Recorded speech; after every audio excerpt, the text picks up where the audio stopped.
On entend bonjour, les amis des Dialogues en Humanité.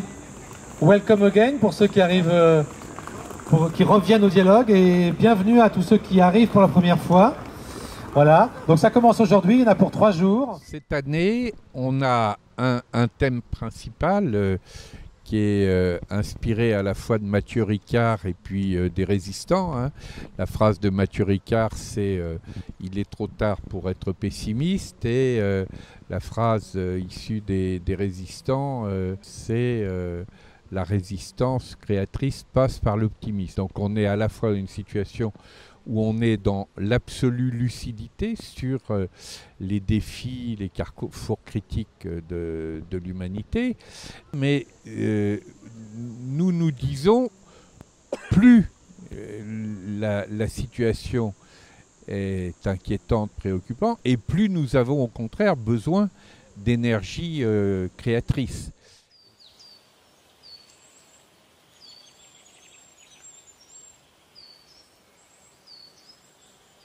Tout va bien, c'est une association loi 1901 qui a pour objet social la diffusion de solutions à impact positif sur la société, l'environnement et le vivre ensemble. En gros, tout ce qui va nous permettre que demain tout aille mieux. Alors tout va bien, c'est pas vrai, comme tout va mal, c'est pas vrai. C'est pour montrer à quel point le projecteur du traitement de l'information peut aller du tout va mal ou tout va bien, et que la vérité c'est un mélange sur cette énorme échelle de subjectivité. Je pense qu'on est dans une phase de transition sociétale et qu'il faut qu'on l'accompagne de réflexions constructives.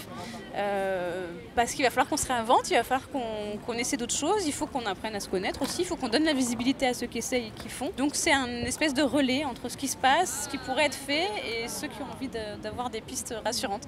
Alors VRAC, c'est une association qui est née en fin 2013. Sur la base d'un constat assez simple: quand on n'a pas beaucoup d'argent, souvent on oriente sa consommation vers le moins cher, à défaut de la qualité, à défaut de la santé. On a voulu lutter contre ces inégalités en matière de consommation et on développe des groupements d'achat dans les banlieues, dans les quartiers populaires. Donc c'est une sorte d'AMAP sans contrainte, mais sur du produit sec, où il y a des commandes mensuelles. On a à peu près 90 références de produits bio et locaux qu'on vend à prix coûtant dans les quartiers. Donc chaque mois, les gens commandent, soit lors de permanence physique, soit par mail. Ils choisissent les produits dont ils ont besoin, les quantités dont ils ont besoin, et 2 semaines plus tard, c'est des moments de distribution où on crée une épicerie éphémère dans des centres sociaux, où les habitants viennent avec leur emballage, viennent avec leurs bouteilles, donc ils sont vraiment de nouveaux acteurs de leur consommation, et ils peuvent enfin accéder à des produits qu'ils ne pouvaient pas se payer. Parce que c'est un peu la double peine dans les quartiers, même si tu as la volonté de mieux manger, soit tu n'as pas d'offre en face, soit tu n'as pas les moyens de le faire. Quand tu gagnes 800 € par mois pour nourrir ta famille, c'est un peu difficile de manger des produits bio. Économie, ça veut dire gestion de la maison et de la maisonnée, donc de la terre et des habitants.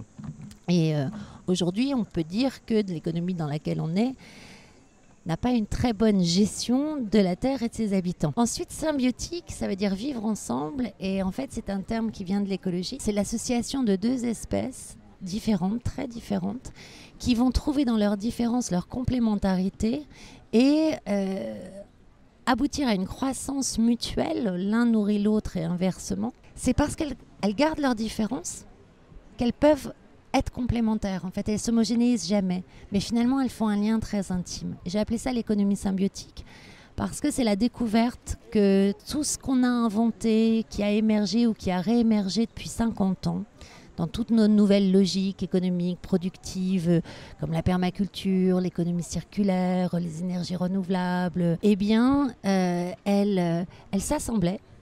Et lorsqu'elles sont reliées, elles nous proposent une toute autre économie où les activités humaines rentrent dans cette croissance mutuelle avec la Terre.